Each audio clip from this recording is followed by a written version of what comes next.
Sallallahu ala Muhammad,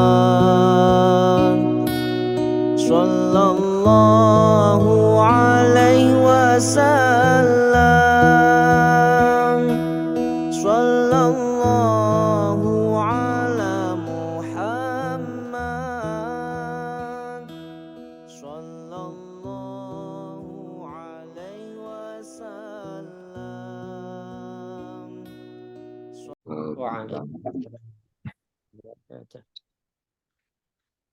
Assalamualaikum warahmatullahi wabarakatuh. Waalaikumsalam warahmatullahi wabarakatuh. Yang terhormat Pak Ustadz Hasyim Asyari SPDI, yang saya hormati, saya sayangi teman-teman semua, alumni SMP 3 Malang dan SMA 3 Malang, serta teman-teman secara umum. Pagi ini kita akan membahas mengenai kajian KSO ke-218 dengan judul Takut Belajar Agama. Kenapa? Jadi pagi ini Kamis 8 Rabiul Awal 1446 Hijriah, Kamis 12 September 2024. Alhamdulillah, kita panjatkan puji syukur kehadirat Allah Subhanahu wa Ta'ala yang masih memberikan kita kesempatan untuk bersama-sama mengaji di pagi yang cerah ini bersama Pak Ustadz Hasyim Asyari dengan judul Takut Belajar Agama. Kenapa? Tak lupa sholawat dan salam selalu kita haturkan kepada junjungan kita Baginda Rasulullah Shallallahu Alaihi Wasallam, Nabi Muhammad Shallallahu Alaihi Wasallam, beserta keluarganya, sahabatnya, dan kita umatnya hingga akhir zaman. Sebelum kita memulai acara ini, marilah kita mendengarkan sari tilawah yang akan dibacakan oleh Mas Rodian Imberan dengan membacakan Al-Quran Surat Al-Baqarah ayat 208 sampai 210. Monggo Mas Rodian, saya aturi. Bismillahirrahmanirrahim. Assalamualaikum warahmatullahi wabarakatuh. Waalaikumsalam warahmatullahi wabarakatuh.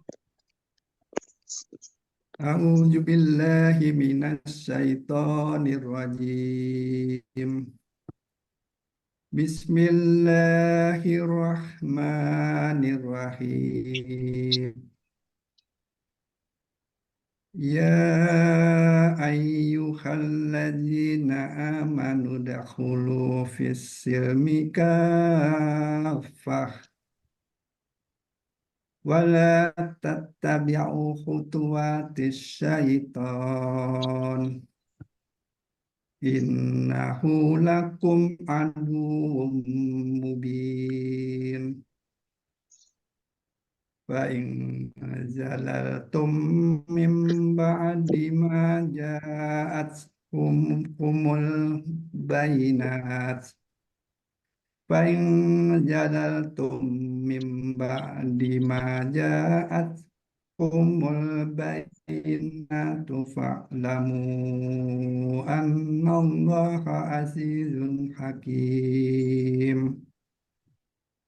Hal yang juruna illa ayyatiyakumullahu fi julalim minal ghamami wal malaikatu wa qudiyal amr wa ilallahi turja'ul umur.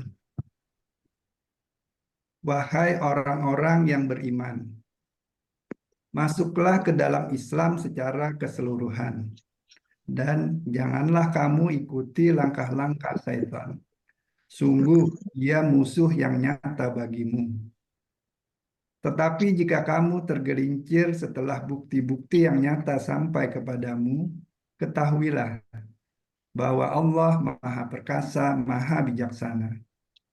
Tidak ada yang mereka tunggu-tunggu kecuali datangnya azab Allah bersama malaikat dalam naungan awan.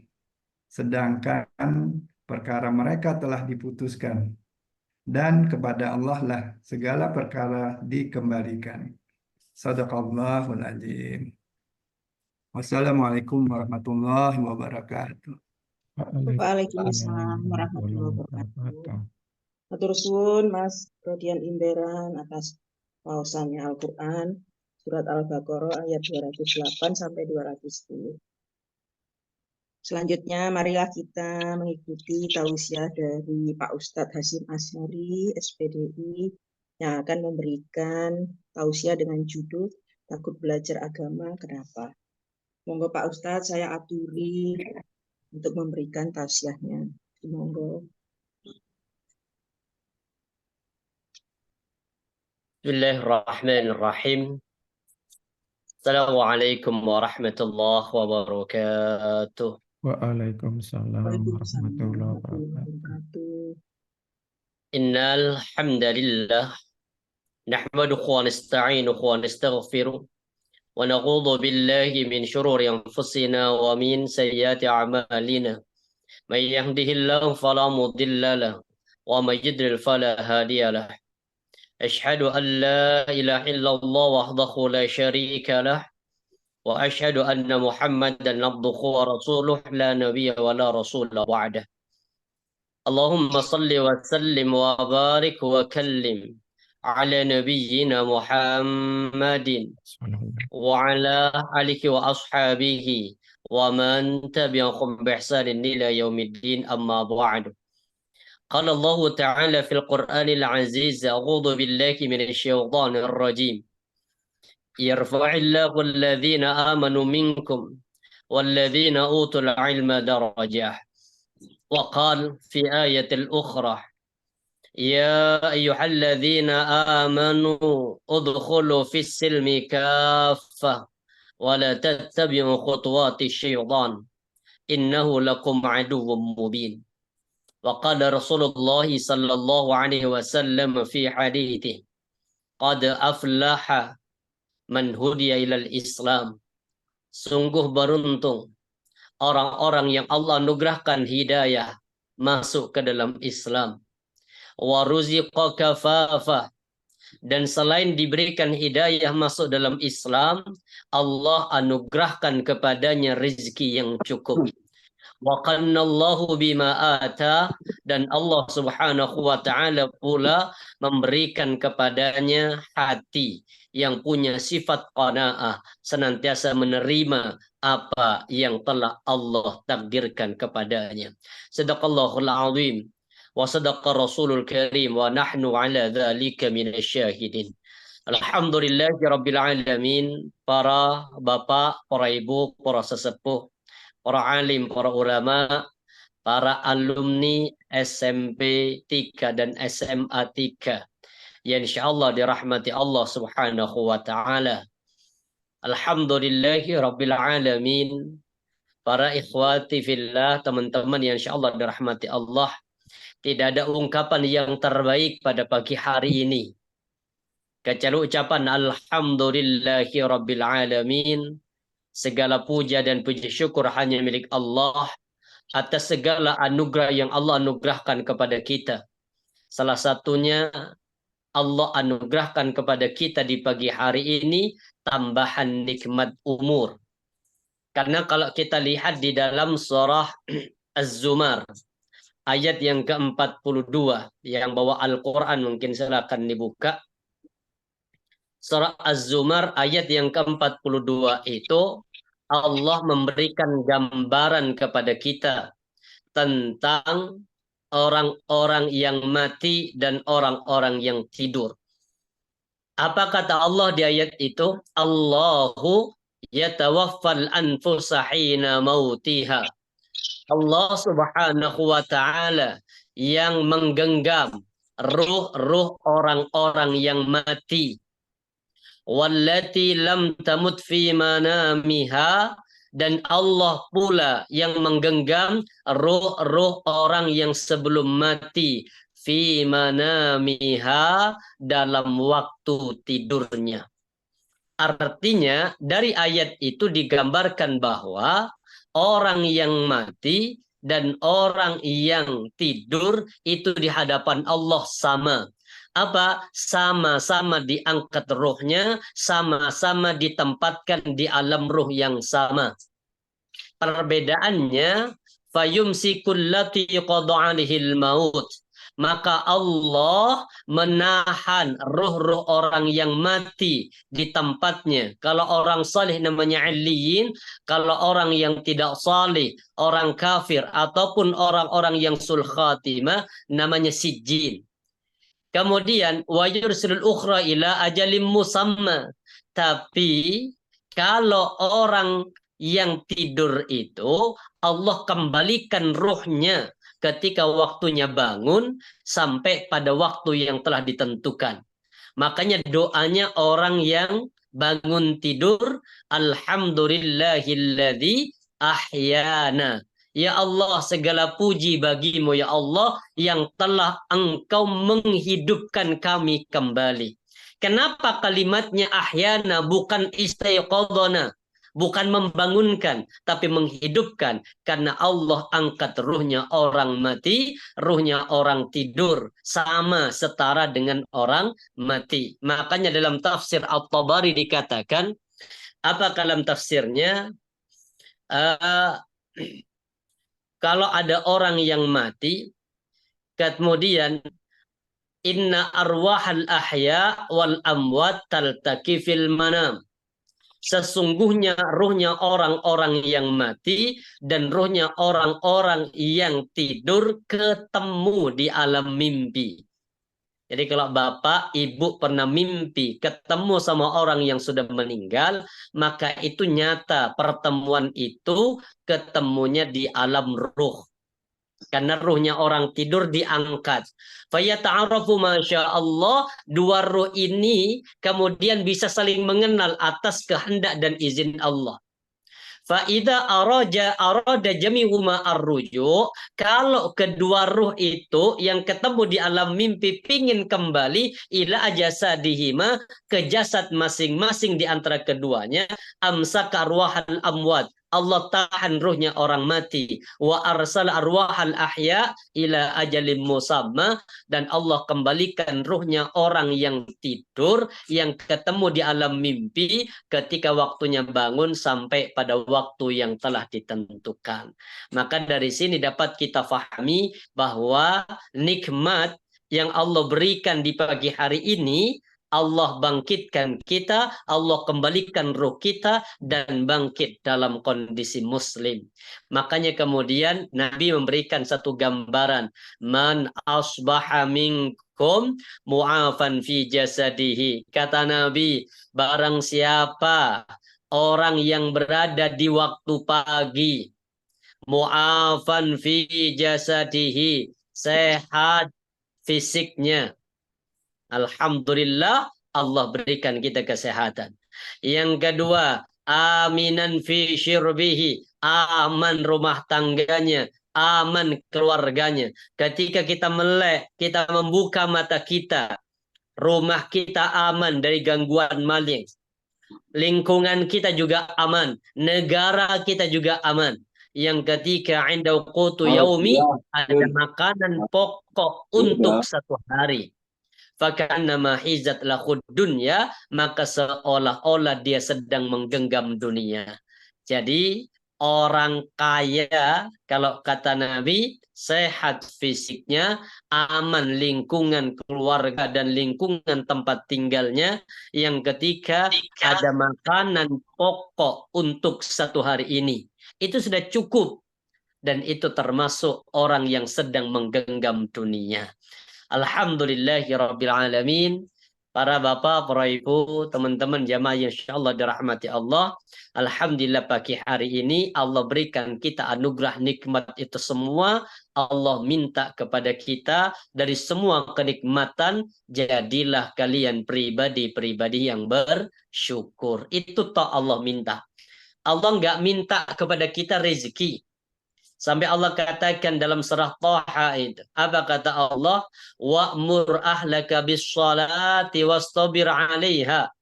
Perintahkanlah keluargamu untuk melaksanakan salat, wastabir, dan bersabar dalam menghadapi kesulitan, menyuruh keluarga untuk salat. Karena bisa jadi kita punya anak pertama rajin salatnya, anak kedua agak sulit. Nah, di situ kita disuruh istabir, bersabar. La nas'aluka rizqa. Ini kata Allah, kami nggak pernah minta rizki kepada kalian. Kami nggak minta rizki pada kalian. Lah terus apa kata Allah? Nahnu narzuku. Kami yang akan ngasih rizki pada kalian. Wal aqibatu littaqwa, dan kesudahan yang baik bagi orang-orang yang bertakwa. Jadi dari semua fasilitas kenikmatan yang Allah berikan kepada kita, Allah hanya minta kepada kita satu hal, jadilah orang-orang yang bersyukur. Apa tanda syukur itu? Kalau kita lihat bagaimana tanda syukurnya Nabi Muhammad, ketika beliau dalam kondisi mendapatkan anugerah namanya ma'sum, terbebas dari dosa. Dijaga Nabi Muhammad dari semua bentuk dosa. Kemudian ma'sum. Apa yang terjadi? Kata Aisyah, kana Nabi sallallahu alaihi wasallam yaqumu minal lail hatta tatafattara qadamahu. Kata Aisyah, Rasulullah itu biasa dan bagi beliau wajib melaksanakan salat malam. Tapi ketika sudah mendapatkan gelar maksum, dibebaskan dari semua dosa-dosa dan sudah disiapkan berupa surga.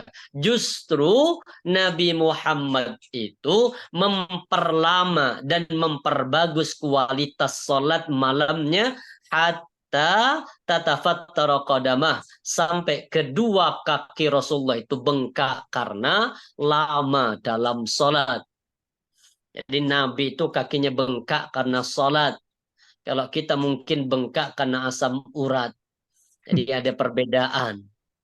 Apa? Antara orang yang Rasulullah dengan kita. Kemudian ditanya oleh Aisyah. Apa pertanyaannya? Ya Rasulullah, lima tasna hadza. Kenapa engkau lakukan ini ya Rasul? Wa qad ghafarallahu laka ma taqaddama min dzambika wa ma ta'akhkhar. Bukankah Allah telah memberikan kebebasan kepadamu dari dosa-dosa di masa yang telah berlalu, dan Allah menjagamu dari dosa-dosa di masa yang akan datang. Kenapa engkau lakukan sampai sedahsyat ini? Jawaban Nabi simpel.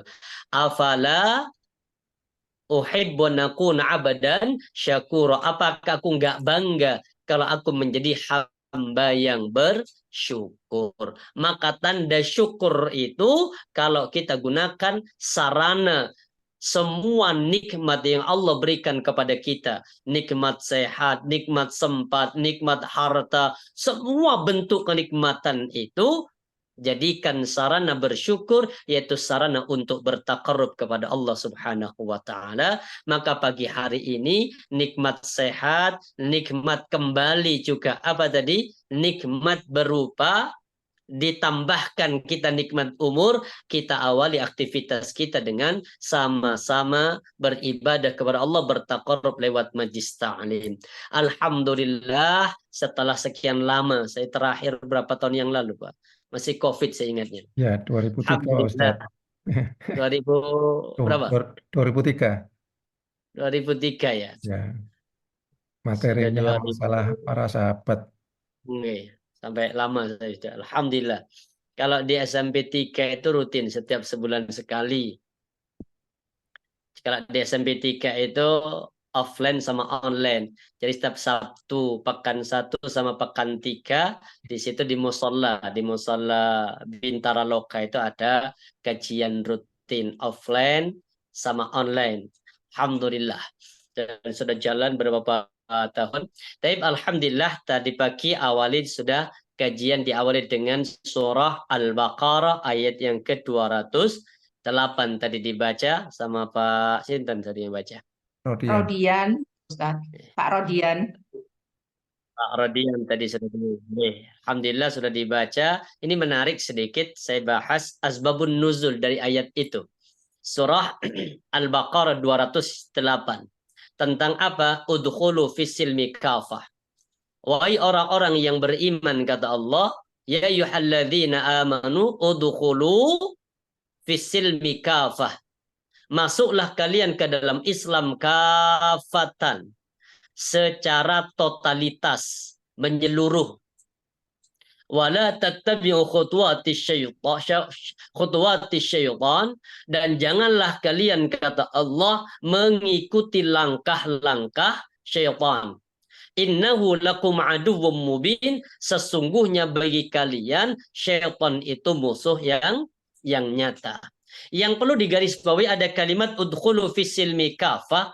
Apa dimaknai? Kalau dalam tafsir Az-Zuhaili dikatakan ya ayyuhalladzina amanu udkhulu fis-silmi kafah, dimaknai bikulliyatihi, dengan secara totalitas menyeluruh. Duna tajzi'atin aw salimu, tidak sebagian-sebagian atau berdamailah. Itu nggak bisa. Artinya nggak bisa Islam itu harus mengikuti tradisi setiap satu daerah.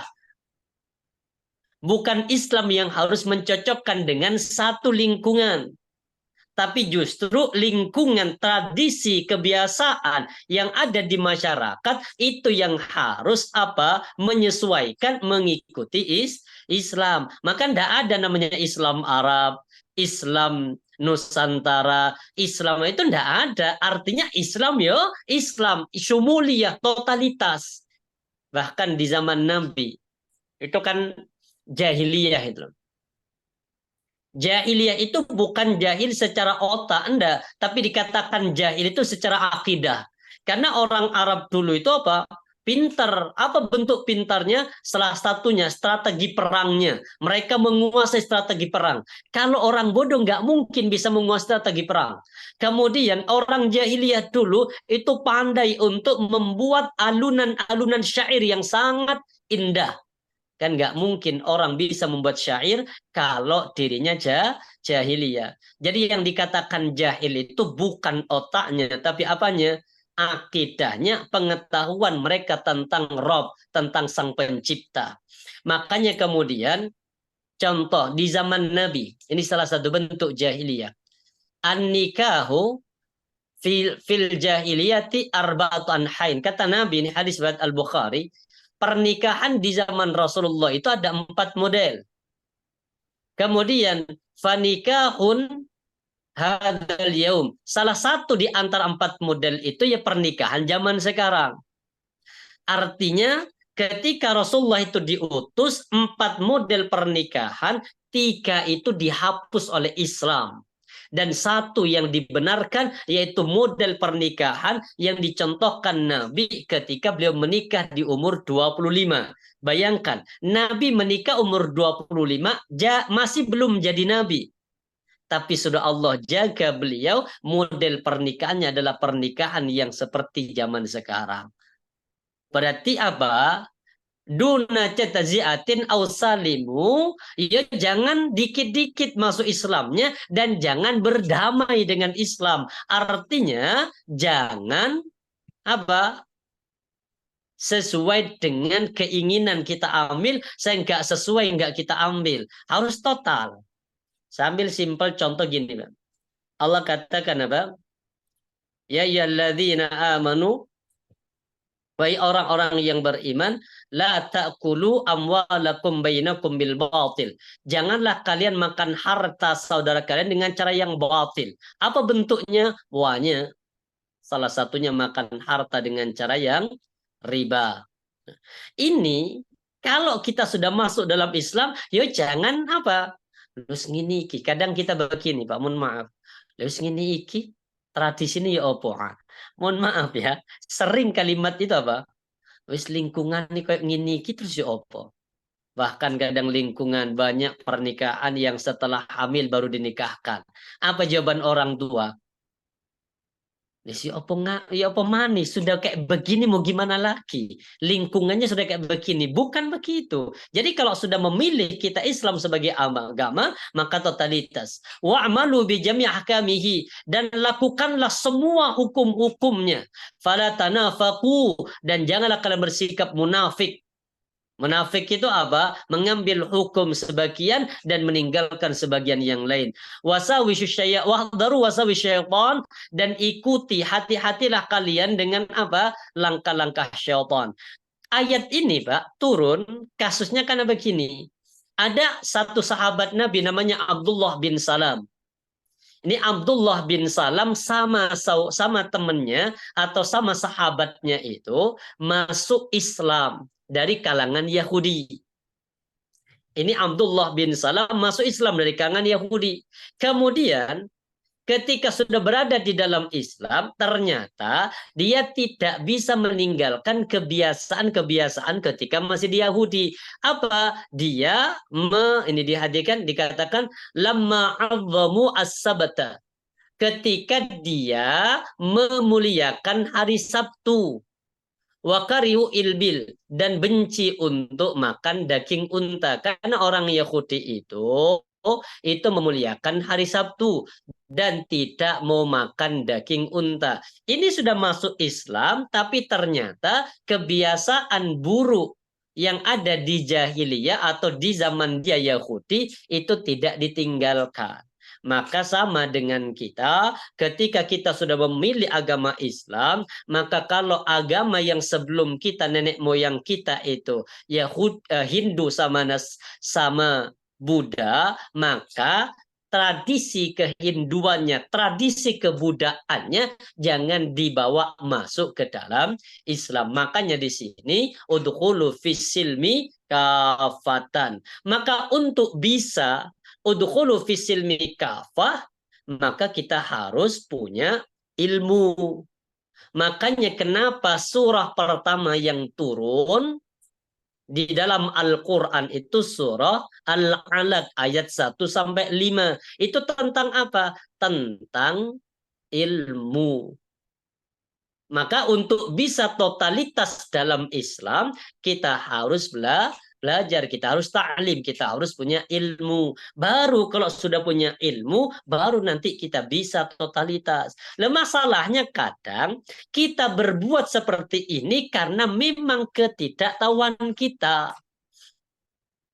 Makanya sampai Allah singgung itu di dalam surah Al-Fatihah yang ke-7. Mungkin kita masih ingat.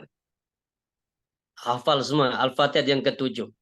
Siratal ladzina an'amta alaihim ghairil maghdubi alaihim waladdallin. Di situ Allah ceritakan ada tiga kelompok manusia di ayat itu. Apa tiga kelompok itu? Pertama, an'amta, yaitu orang yang Allah anugerahkan nikmat. Siapa orang yang Allah anugerahkan nikmat? Yaitu orang-orang yang beriman. Apa tanda orang itu dikatakan beriman? Ingat, apa cirinya orang dikatakan beriman? Yang pertama, orang itu dikatakan beriman ketika dia punya ilmu, dan yang kedua beramal dengan ilmunya. Itu namanya orang beriman. Jadi orang beriman itu orang yang dikasih nikmat. Apa tanda orang itu dikatakan beriman? Dia punya ilmu dan beramal dengan ilmunya. Makanya ayat ini yang turun, Iqra bismi rabbikal ladzi khalaq. Ayo bocon, ayo ta'lim, ayo belajar. Jangan diem, jangan males. Lah ini firman Allah. Dan tugas kita itu hanya menyampaikan. Tugas kita itu hanya mengajak. Innama ana nadhir. Kami, kata Allah, kata Nabi Muhammad itu, nadhir. Hanya ngasih peringatan. Mau ikut itu urusan pribadi, nggak ikut pun juga urusan pribadi. Tapi nggak boleh putus asa. Jadi kalau ditanya, apa namanya? Kenapa males belajar agama? Ya, ini. Maka nanti akan kita bahas sebabnya. Jadi tugas kita tuh hanya apa? Menyampaikan. Maka salah satu untuk bisa totalitas syumul dalam Islam itu apa? ketika kita sudah mengerti mana batasan yang diperbolehkan oleh Allah dan mana batasan-batasan rambu-rambu yang kemudian diharamkan oleh Allah. Dan itu kita akan tahu ketika kita bisa mengamalkan ketika kita sudah tahu. Makanya an'amtah tadi itu orang yang beriman, tandanya punya ilmu dan beramal dengan ilmunya. Nah, kemudian yang kedua ada namanya al-maghdub. Apa al-maghdub itu? Maghdub itu maknanya Yahudi, yang dimurkai orang Yahudi. Kenapa orang Yahudi dimurkai? Hampir sama sebabnya. Pertama apa? Dia punya ilmu. Orang Yahudi itu pintar, orang Yahudi itu menguasai bahkan semua bentuk mukjizat yang diturunkan kepada Nabi Musa, Nabi Isa, Nabi Muhammad, itu orang Yahudi mengkajinya. Salah satu contoh, NASA itu mengkaji tentang surah apa? Al-Insyiqaq. Surah Al-Qamar. Iqtarabatis sa'atu wansyaqqal qamar nih. Ini orang Yahudi mengkaji, meneliti nih. Iqtarabatis sa'at, telah dekat hari kiamat kata Allah. Kapan tandanya itu? Iqtarabatis sa'atu wansyaqqal qamar, ketika bulan itu sudah dibelah. Dan ternyata bulan itu sudah pernah dibelah. Siapa yang membelah bulan? Rasulullah. Yang kemudian bulan menjadi dua. Orang Yahudi itu gak percaya, diteliti. Dan ternyata ketemu kesimpulan. Bulan itu memang ada garis melingkar yang seolah-olah bulan itu sudah pernah terbelah menjadi dua. Tapi hanya mentok sampai di situ orang Yahudi. Artinya dia faham, dia ngerti ilmu. Baru kemudian kenapa dikatakan dimurkai oleh Allah? Karena enggan untuk beramal dengan ilmunya. Kalau orang beriman tadi, dia berilmu dan beramal dengan ilmunya. Kalau orang Yahudi, dia berilmu tapi enggan beramal dengan ilmunya. Makanya Allah murka. Jadi orang Yahudi itu paham. Bahkan nanti perang terakhir, perang Armageddon atau perang akhir zaman itu, yang menang itu kan umat Islam, yang kalah itu orang Yahudi. Kemudian kata Nabi jelas dikatakan semua tempat persembunyian orang Yahudi, semuanya itu nanti akan berbicara. Kalau dia bersembunyi di balik tembok, tembok itu akan berbicara untuk ngasih tahu kepada kaum muslimin. Kalau di belakang tembok ini ada orang Yahudi, maka bunuhlah. Hanya satu pohon yang tidak berbicara. Pohon apa itu? Pohon Ghorqad atau pohon Yahudi. Dan justru mereka sekarang sudah nanam pohon Ghorqad, persiapan. Jadi ngerti ilmunya tapi nggak mau beramal. Yang ketiga ada namanya Abdolin. Abdolin itu siapa? Abdolin itu orang Nasrani. Kenapa orang Nasrani kok dikatakan sesat? Sama sebabnya. Dia senang beramal, tapi nggak punya landasan ilmu. Makanya kemudian amalnya banyak yang tersesat dari jalan kebenaran. Kalau orang Yahudi punya ilmu tapi enggan beramal, kalau orang Nasrani senang beramal tapi tidak mau berilmu. Makanya bisa jadi kalau kita banyak beramal, banyak berbuat, tapi tidak punya landasan ilmu, maka banyak amal kita yang mengarahkan kepada kesesatan. Makanya kita tugasnya sebagai seorang muslim, karena kita sudah memilih Islam, padahal mohon maaf, Allah katakan kok, Allah kasih pilihan. Apa kata Allah? Islam itu enggak memaksa. Wa qulil haqqu mir rabbikum. Allah katakan di dalam surah Al-Isra. Wa qulil haqqu mir rabbikum. Kata Allah, katakanlah kebenaran itu bersumber dari Rabb, yaitu bersumber dari Allah. Jadi kebenaran mutlak, kebenaran yang totalitas, itu kebenaran yang bersumber dari Al-Quran dan Al-Hadis, yaitu bersumber dari Allah. Kemudian setelah Allah turunkan kebenaran, kita itu disuruh mengambil sikap. Apa kata Allah?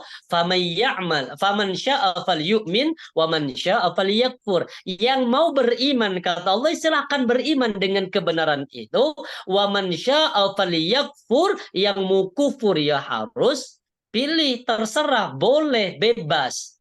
Artinya Allah kasih pilihan, ini kebenaran yang bersumber dariku, yaitu Al-Quran dan Al-Hadis. Kemudian kasih nih, terserah engkau mau milih mana. Milih jalan beriman dengan kebenaran ini, atau engkau milih jalan kesesatan dari kebenaran ini. Bebas, terserah. Bahkan Bu, Bapak, orang yang milih kafir, Allah tidak akan pernah mengurangi jatah rezekinya. Ingat, orang kafir pun nggak pernah sholat, ya, namanya orang kafir. Tapi rezekinya Allah lancarkan. Kenapa? Karena Allah itu tidak akan menahan rezeki terkait dengan satu ibadah seseorang ataupun satu agama. Tapi kalau kita memilih, siapa yang memilih beriman dengan kebenaran ini, maka ayo konsekuensinya jelas. Yang mau kufur dengan kebenaran ini juga sama, konsekuensinya jelas. Salah satu konsekuensi, coba yang bawa Quran mungkin dibuka, di surah Al-Ahzab. Surah Al-Ahzab ayat yang ke-36.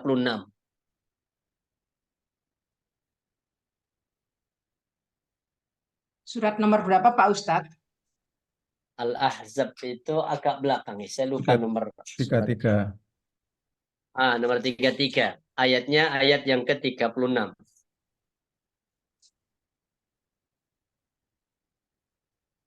Ya. Surah 33 ayat yang ke-36. Apa kata Allah? Wa ma kana lil mu'minin. Ini kalau sudah memilih Islam ya, kan kita sudah memilih Islam. Wa ma kana lil mu'minin wala mu'minah.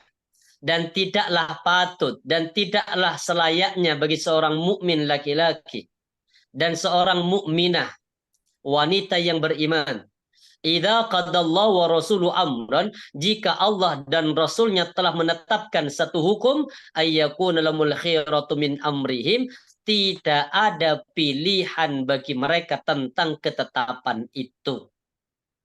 Jadi kalau kita sudah memilih Islam, ya nggak ada lagi alasan. Ayo sholat.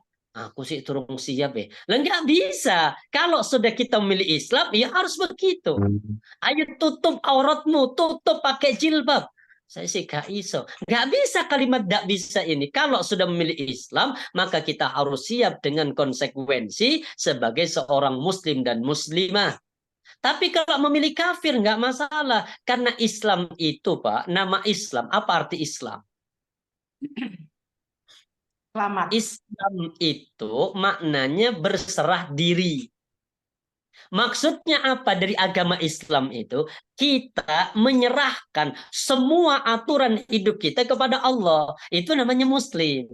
Jadi menyerahkan, memasrahkan urusan semua kehidupan tatanan dunia ini kita pasrahkan kepada Allah. Itu baru namanya Islam. Makanya kemudian kita siap untuk diatur oleh Allah lewat agama Islam ini. Kalau orang kafir nggak ada aturannya. Tapi kalau kita memilih Muslim, ya harus siap untuk diatur. Mulai dari aturan yang terbesar. Mungkin tentang urusan apa? Contoh di negara. Tentang memilih pemimpin dan kepemimpinan. Ya Islam mengatur. Sampai urusan yang kecil sederhana. Itu Islam mengatur. Contoh kalau mau ke kamar mandi. Jangan lupa pakai kaki kiri masuknya, keluarnya kaki kanan. Lah Islam itu ngatur. Mau makan kata Nabi ojo lali pakai tangan kanan, jangan pakai tangan kiri. Islam itu mengatur. Maka kalau ditegur, Mbak, enggak boleh makan pakai tangan kiri. Wis tanganku kok. Ya terserah, podo tetap warak. Ini bukan masalah waraknya. Masalahnya apa? Masalahnya dia sebagai seorang Muslim. Kalau dia Muslim, maka artinya berpasrah diri untuk diatur oleh Islam. Dan yang mengatur itu adalah Allah. Maka untuk bisa kita totalitas dalam Islam, maka kita butuh ilmu. Makanya penting untuk namanya ta'lim. Jadi kalau orang kemudian nggak ta'lim, itu akan sulit untuk totalitas dalam beragama Islam. Ini yang harus diperbaiki. Jadi kenapa harus ta'lim? Kenapa harus ada kajian? Ya salah satunya kan yang begini. Karena kita memilih Islam. Lek gak pingin kajian, ojo milih Islam. Milih kafir enak. Milih kafir itu artinya apa? Dia nggak diatur oleh Allah. Nggak ada orang kafir. Harus bangun jam 3. Kak ono perintahnya orang kafir bangun jam 3. Kemudian habis itu sholat subuh nggak ada. Tapi orang kafir itu konsekuensinya jelas. Apa? Pilihanmu nanti akan mengantarkanmu ke dalam neraka. Makanya Allah katakan di dalam surah An-Nisa ayat yang ke-59. Apa kata Allah? Innalladzina kafaru biayatina saufa nuslihim nara. Sesungguhnya mereka orang-orang yang mengingkari ayat-ayat kami, kafir, kufur dengan ayat-ayat Allah, saufa nuslihim nara, maka mereka akan masuk ke dalam neraka. Jadi orang kafir itu akan masuk ke dalam neraka. Itu konsekuensi yang dia pilih di dunia.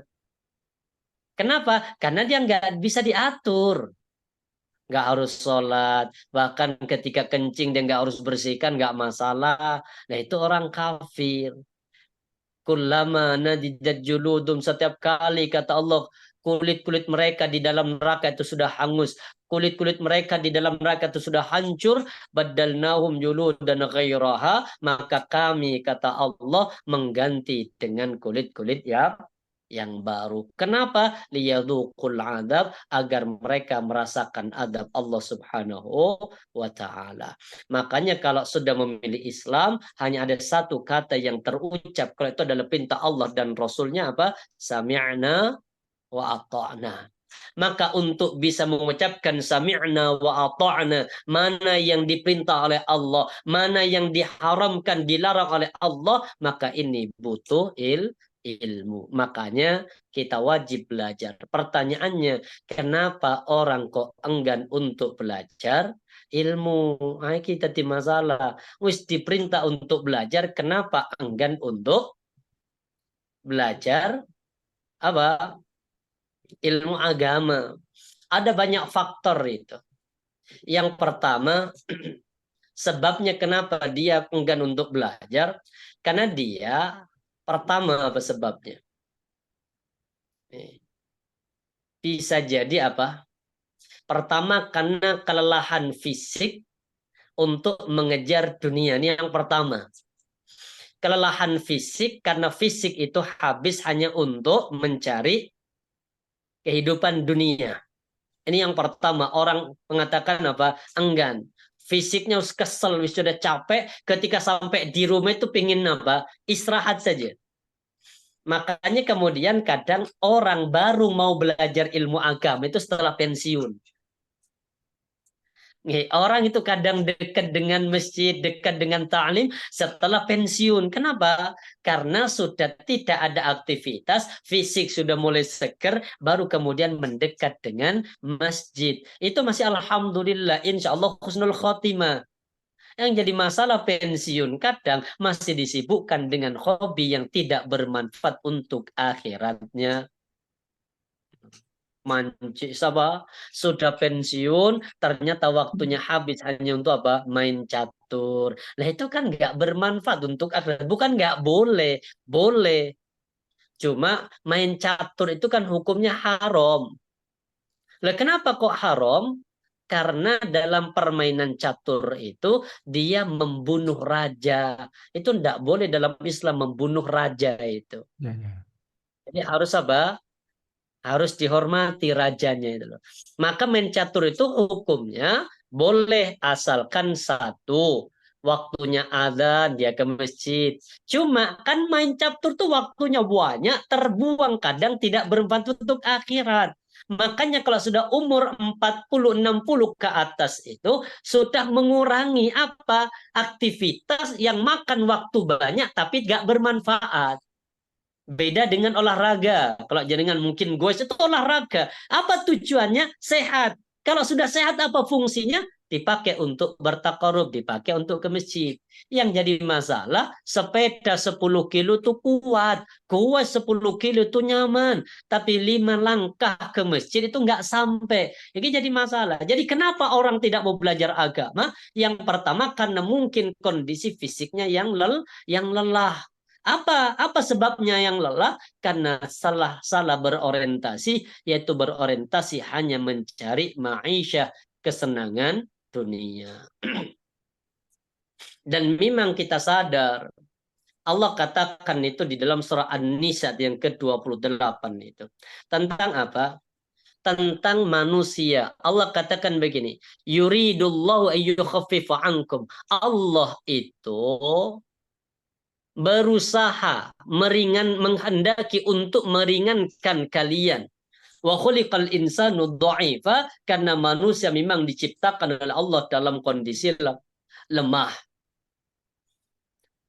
Kemudian yang kedua, kenapa orang itu muales untuk belajar ilmu agama? Yang kedua, karena sudah merasa cukup dengan kehidupan dunia. Wis nginai wis apa wis. Kadang kita begitu, pokoknya sholat 5 waktu, puasa, kemudian Jumatan, gak minum khamar. Katanya apa? Wis cukup. Padahal itu belum cukup. Kenapa belum cukup? Karena kita itu butuh landasan hukum. Karena kalau kita beragama itu yang dibutuhkan dalil. Contoh, ada orang ziarah ke makam para wali. Tanya, apa dalilnya? Oh, ngambil apa dalilnya? Kuntu nahaitukum an ziyaratil kubur. Dulu aku melarang kalian untuk ziarah kubur. Fazuruha. Sekarang ayo kunjungi kuburan. Tidak ada batasan kuburan apapun. Tidak ada batasan kuburan habaib. Tidak ada batasan kuburan orang saleh. Semua kuburan itu kunjungi. Kenapa? Karena mengunjungi kubur itu apa? Fa innaha tadhkiratul akhirah. Karena mengunjungi kubur itu akan mengingatkan kita kepada kematian. Jadi ada orang yang kadang wis nginai wis sudah merasa cukup dengan apa? Sudah merasa cukup dengan apa yang sudah ada pada dirinya. Ini bahaya. Wis nginai wis, bahasa kita kan sering begitu nginai. Yang penting aku wis gak mabuk, aku wis gak apa, gak nyolong, wis gak berzina, wis aku cukup. Nah, gak bisa. Memang alhamdulillah sudah berhenti dari mabuk. Tapi kemudian kan nggak cukup. Kemudian kita hanya berhenti dari mabuk dan sudah merasa cukup. Makanya Allah gambarkan di dalam Al-Quran. Coba buka surah Yunus. Ayat yang ke-7 sampai yang ke-8 itu. Coba kita bukain sedikit surah Yunus. Ayat yang ke-7 dan ke-8.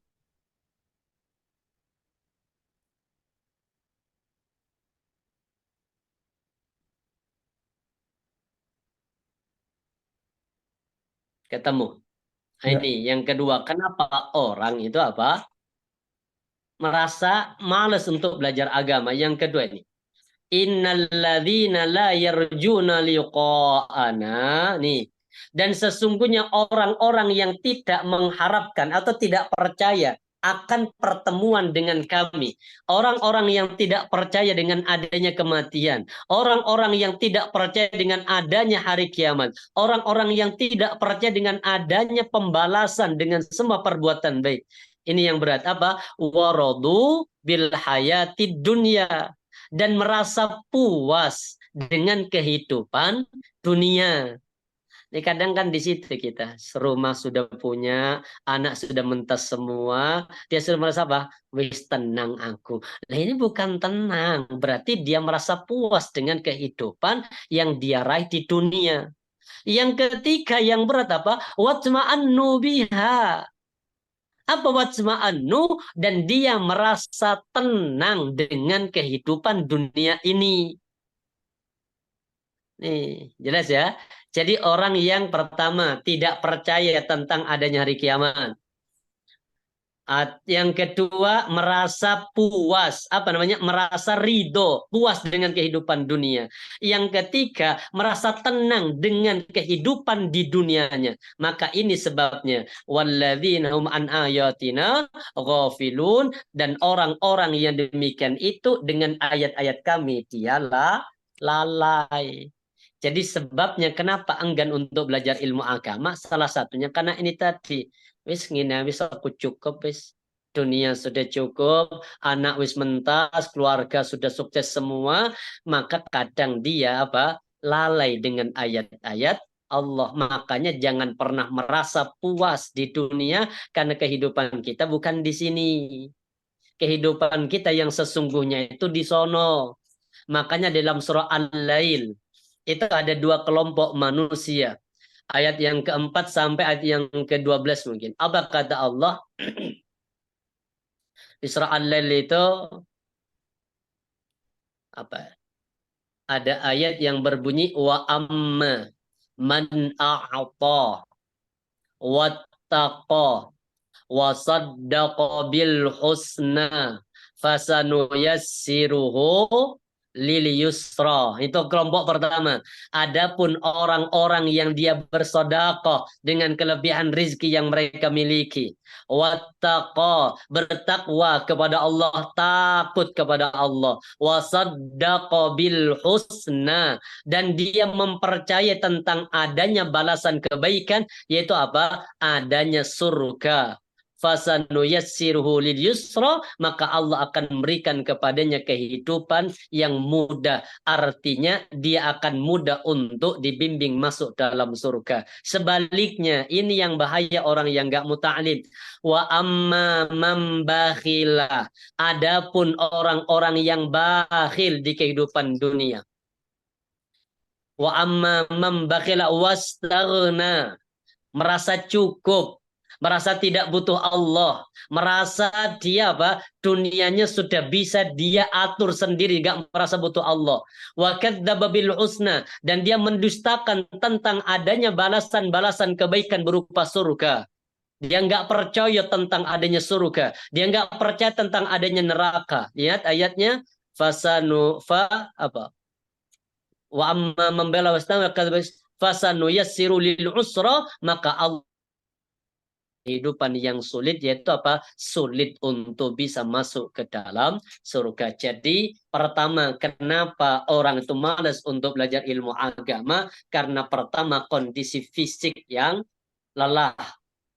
Yang kedua karena sudah merasa puas dengan kehidupan dunia ini. Ridho, gak percaya tentang adanya pertemuan dengan Allah. Ridho dengan apa yang sudah didapatkan. Merasa tenang, tentram dengan kehidupan dunia ini. Maka dia lalai untuk belajar ilmu agama. Yang ketiga, kenapa orang itu enggan untuk belajar ilmu agama? Karena kondisi yang sangat berat. Artinya belajar ilmu agama, ta'lim, kajian itu berat. Kenapa berat? Karena memang itu ibadah yang butuh, pertama waktunya panjang, lama. Yang kedua, kadang jaraknya yang jauh. Yang ketiga, mungkin kondisinya yang nggak mendukung, kajian habis subuh. Itu kan momentum orang untuk ngantuk itu, Pak. Iya, jadi kondisi berat fisik ini. Kadang kita kajian ngerungok dari subuh sampai syuruk itu kadang begini. Ini kenapa berat? Karena memang ini kalau orang nggak dilawan kayak begini, wis gak usah wis. Ya ini karena kondisi berat tubuh, kondisi berat fisik yang dia rasakan itu. Makanya kemudian dia enggan untuk taklim karena kondisi yang berat yang dirasakan. Karena belajar ilmu agama itu bukan sebatas, mohon maaf, kalau mau benar-benar belajar ya, kalau taklim itu. Makanya ungkapan dari seorang ulama, apa kata ulama ini? Al-ilmu idza a'taitahu kullahu a'taka ba'duhu. Lihat kalimatnya, Pak. Ilmu itu, kata ulama, kalau engkau totalitas sudah memberikan kepadanya untuk mendapatkan ilmu, maka sebagian saja ilmu akan memberikan.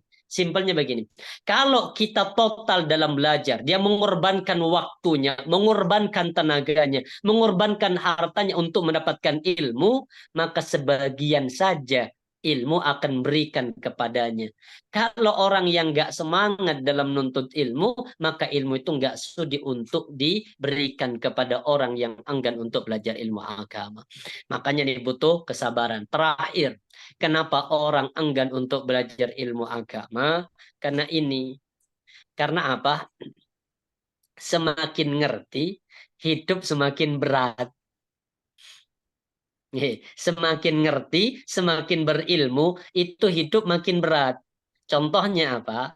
Makanya ada di hadis itu, ini ada di dalam kitab Minhajul Abidin.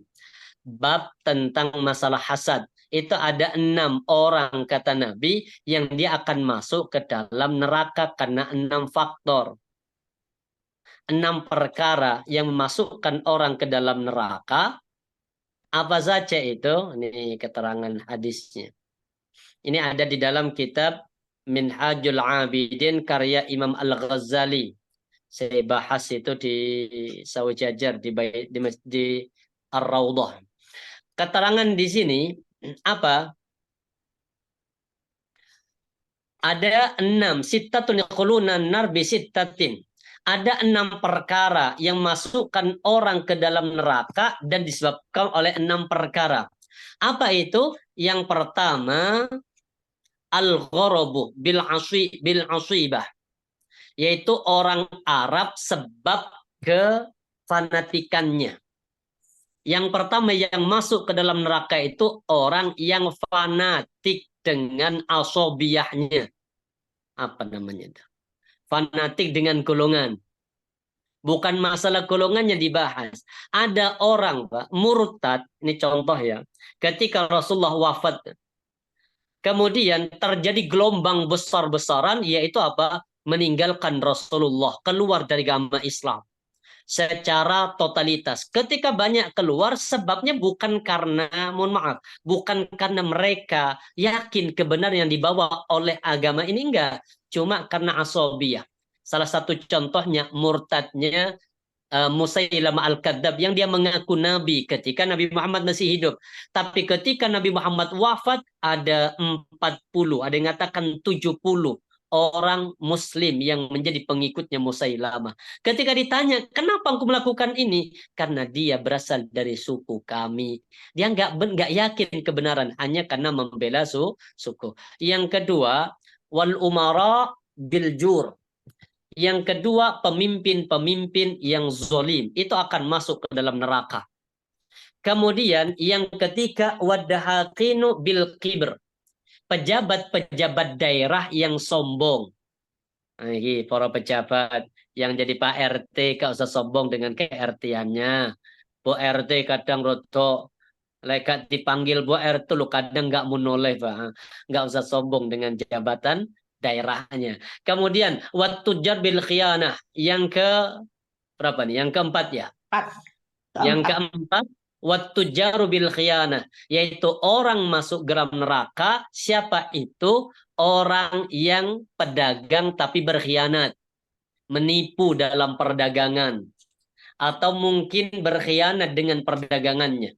Yang kelima, wa ahlus saratiqi bil juhli. Ini pembahasan kita, yaitu orang di daerah yang bodoh dalam urusan agama. Maksudnya apa? Orang yang enggan untuk belajar agama, maka orang ini akan masuk ke dalam neraka. Maka dia menutupi dengan kebodohan. Karena memang kalau orang belajar ilmu agama, konsekuensinya berat. Contoh, apa namanya ya? Sambil contoh simpel begini. Mosok, kadang mosok ngini lo gak oleh. Yang sering ada kalimat dari orang apa? Mosok ngini lo gak oleh. Contoh nih. Ada orang arisan. Dalam arisan itu ada tambahan akad di awal. Apa tambahannya? Siapapun yang dapat, maka dia jadi tuan rumah.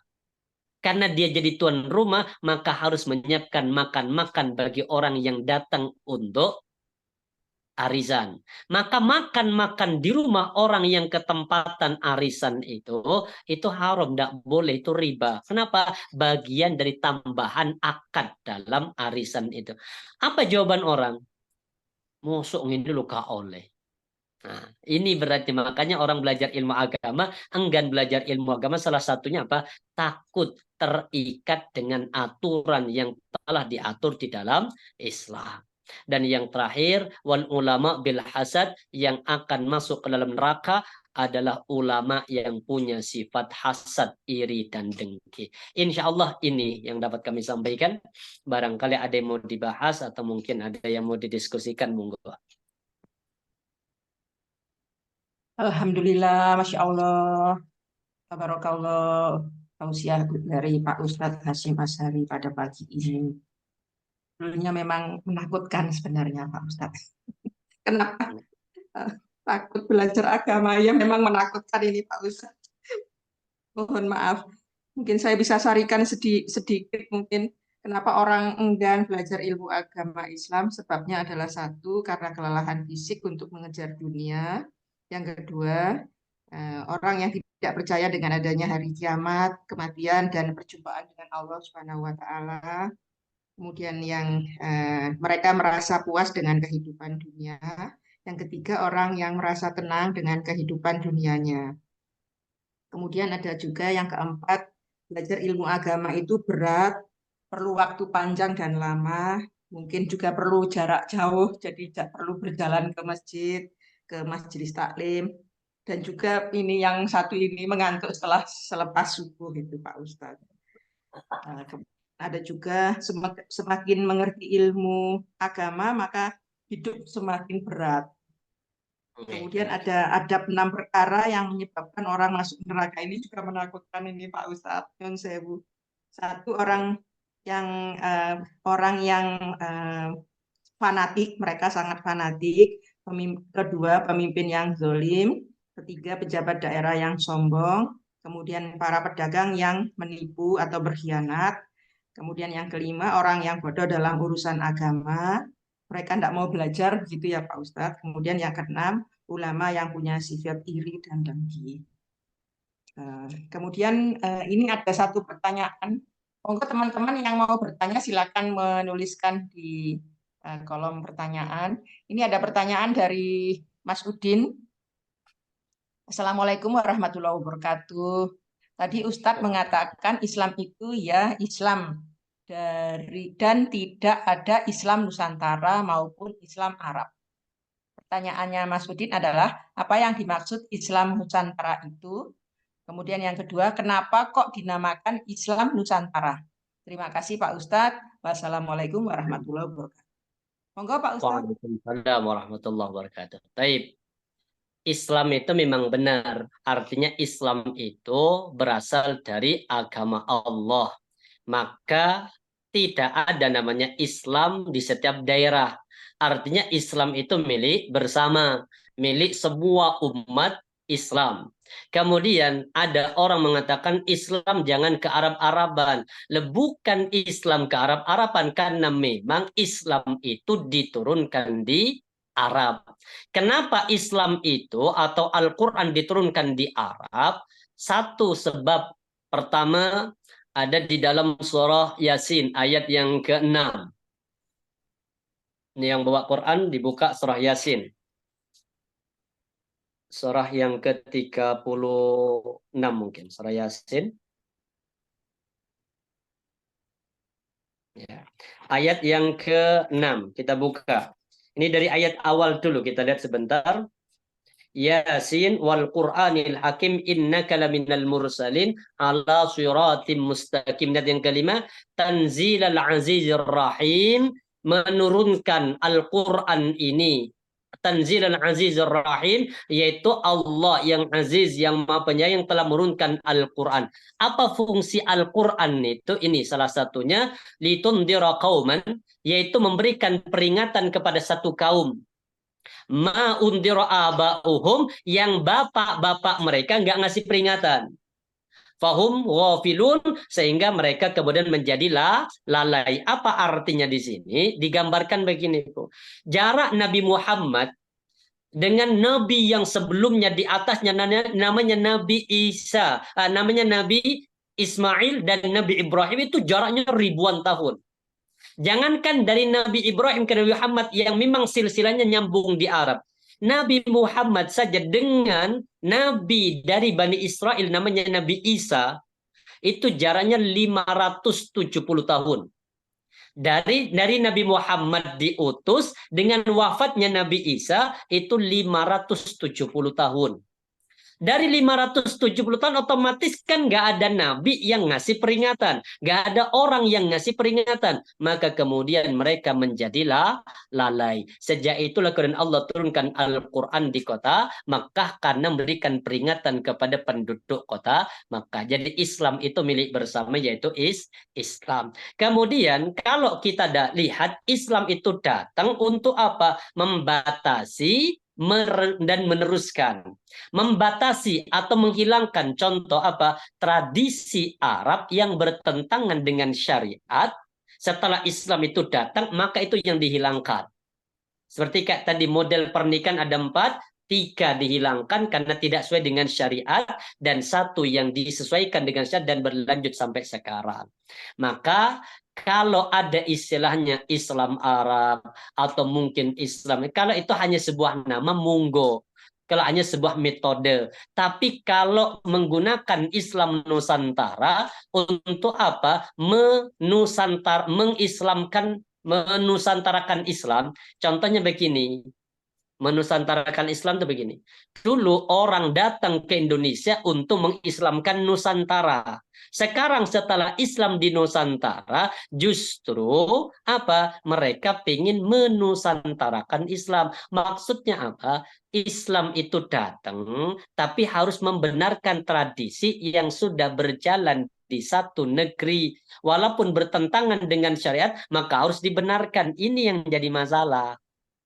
Jadi Islam Nusantara itu apa? Pingin tetap budaya yang sudah ada di Nusantara tetap berlaku, tetap berjalan walaupun bertentangan dengan syariat. Ini yang tidak benar. Kalau hanya menusantarakan Islam, monggo. Maksudnya apa? Islam itu menyebar ke seluruh Nusantara, tapi kalau ada tradisi Nusantara yang bertentangan, itu yang dihilangkan. Jadi itu kesalahannya. Jadi istilahnya tidak ada Islam Nusantara. Kenapa mereka menggunakan istilah Islam Nusantara? Itu tadi tujuan awalnya untuk mengkaburkan antara syiar Islam dan tradisi yang ada di dalam satu negara. Jahiliyah dulu tradisinya banyak. Yang nggak benar itu saja yang dihilangkan. Sedangkan yang benar itu dilanjutkan. Apa tradisi yang benar di zaman jahiliyah? 1, menghormati tamu. Itu berlanjut sampai sekarang. Kemudian tradisi jahiliyah apa? Berpegang teguh dengan sumpahnya yang sudah dia sumpahkan. Itu sampai sekarang berjalan. Apa yang bertentangan? Membunuh anak perempuan. Itu bertentangan tradisinya dengan Islam ketika datang. Maka mereka menghentikan pembunuhan. Bukan Islam yang harus mengikuti tradisi dalam satu daerah. Insya Allah seperti itu. Kalau hanya nama, fadol. Barangkali mungkin kalau di Muhammad itu apa? Islam berkemajuan. Maksudnya apa? Islam tetap tapi lebih maju. Apa bentuk lebih majunya? 1, akidahnya kuat. Jadi tetap kita mengikuti perkembangan zaman tapi tidak menggadaikan akidah. Itu nggak masalah, bagus. Contoh kayak kita sekarang, kalau dulu jual beli itu kan harus apa? Aku jual barang ini.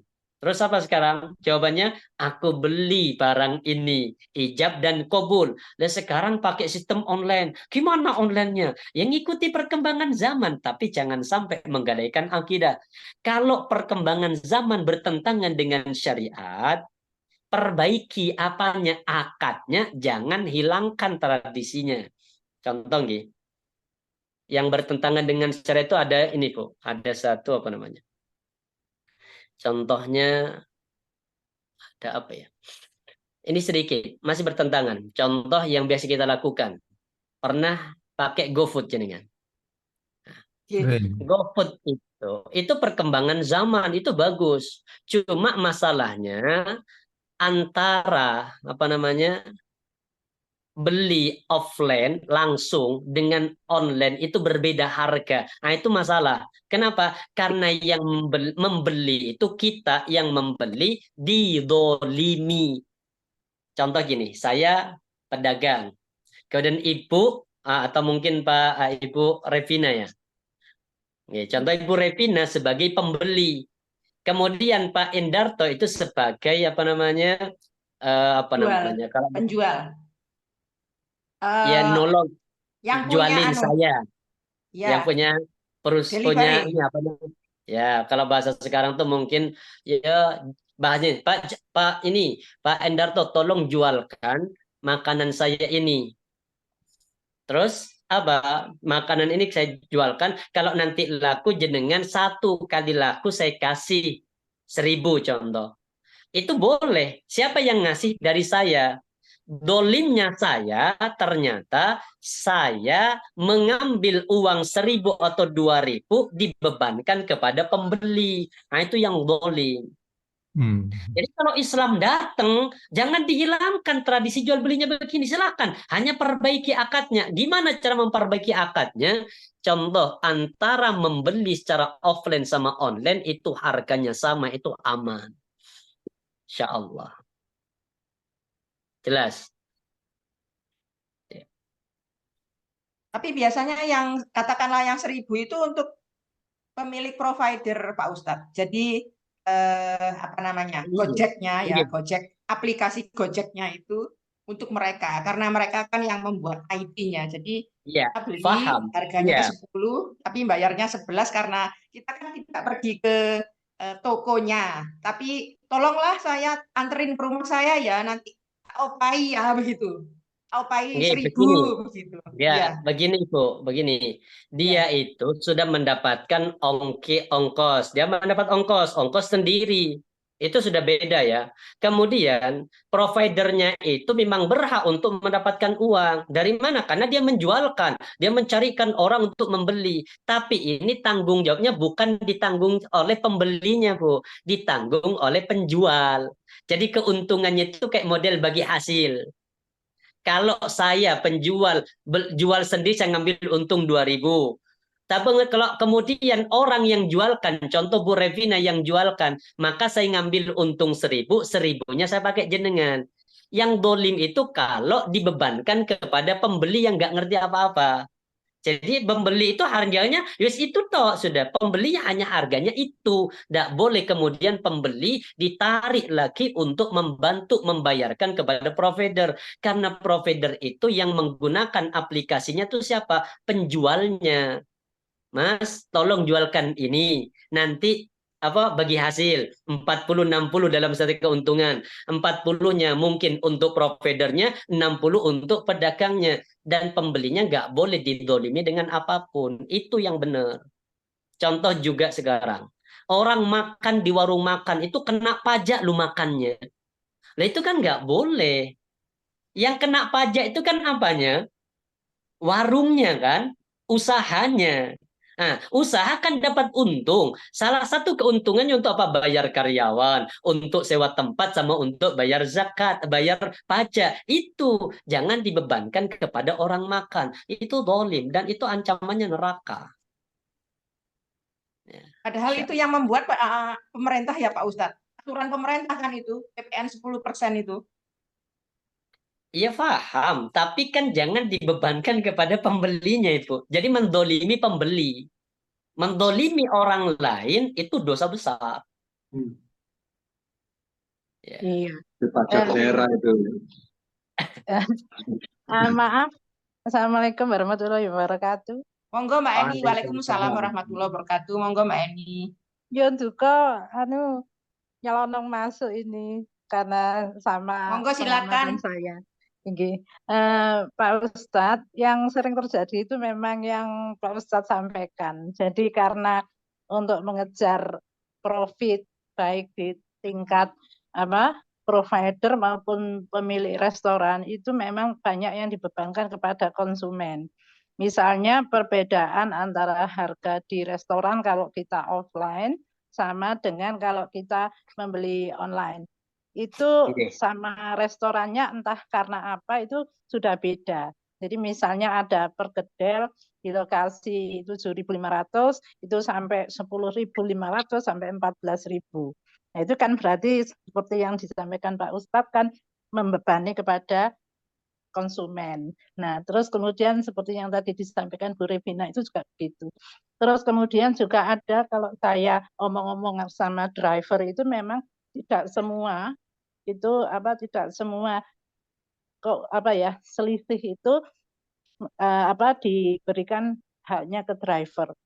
Sehingga kemudian caranya mereka salah satu provider itu atau salah satu aplikasi itu menyampaikan silahkan memberi tips pada driver. Padahal sebetulnya kalau tips tanpa kita mengetips karena ya kita ikhlas lah, tapi mestinya di dalam struktur penjualan itu sudah bagus dan sudah ada alokasi untuk itu. Yang kita seringkali agak marah dan kita merasa mendolimi itu aplikasinya yang maksud kita untuk driver itu belok ke tempat lain.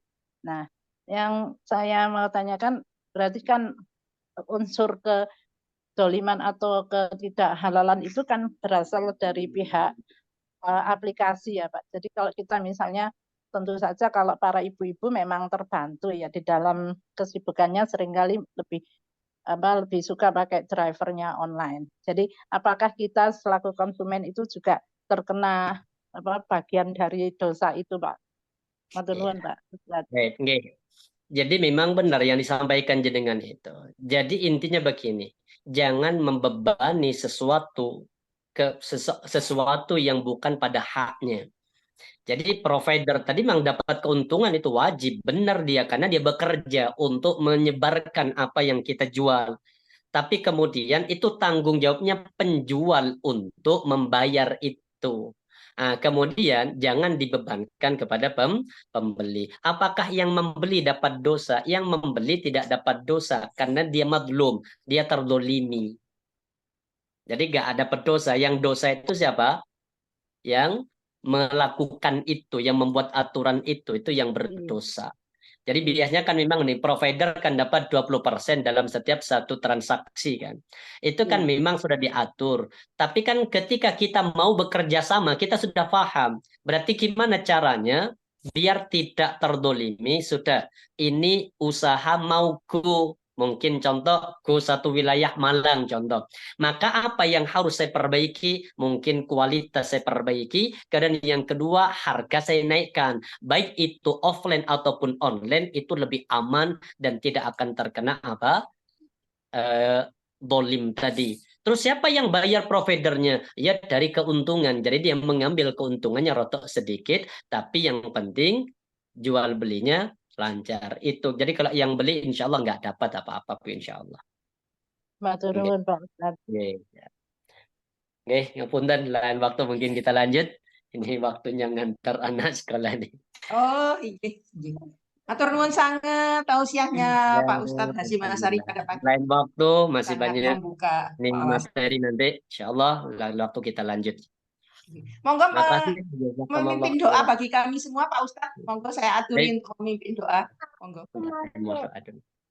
Baik, kita berdoa kepada Allah, semoga Allah istiqamahkan kita untuk bisa bertalabul ilmi, yang dengan ilmu itu sedikit demi sedikit mulai terbuka. Perkara yang salah kita perbaiki. Jangan merasa puas. Wis nginai loh, ya bahaya kalimat itu. Wis nginai mosok ka oleh.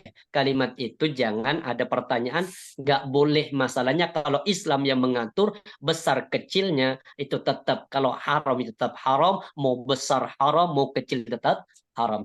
Allahumma salli ala Muhammad wa ala ali Muhammad kama sallaita ala Ibrahim wa ala ali Ibrahim wa barik ala Muhammad wa ala ali Muhammad kama barakta ala Ibrahim innaka Hamidum Majid. Hamdan syakirin, hamdan na'imin, hamdan yuwafi wa yukafi mazidah. Ya Rabbana lakal hamd kama yanbaghi lil jalali wa kajil karim azim sultanik. Allahumma anfa'na bima 'allamtana wa 'allimna ma yanfa'una wa zidna ilma. Allahumma inna nas'aluka al-huda wat tuqa wal afafa والغنى اللهم إنا نسألك إيمانا لا يرتد ونعيما لا ينفد ومرافقة محمد صلى الله عليه وسلم في أعلى جنة الخلد ربنا هب لنا من أزواجنا وذرياتنا قرة أعين واجعلنا للمتقين إماما ربنا آتنا في الدنيا حسنة وفي الآخرة حسنة وقنا عذاب النار سبحان ربك رب العزة عما يصفون والسلام على المرسلين والحمد لله رب العالمين. Lebih mohon maaf. Assalamualaikum warahmatullahi wabarakatuh. Allahumma rahamna bil Qur'an waj'alhu lana imaman wa nuran wa hudan wa rahmah. Allahumma zakkirna minhu ma nasina wa 'allimna minhu ma jahilna warzuqna tilawatahu ana al-laili wa atrafan nahar waj'alhu lana hujjatan ya rabbal alamin.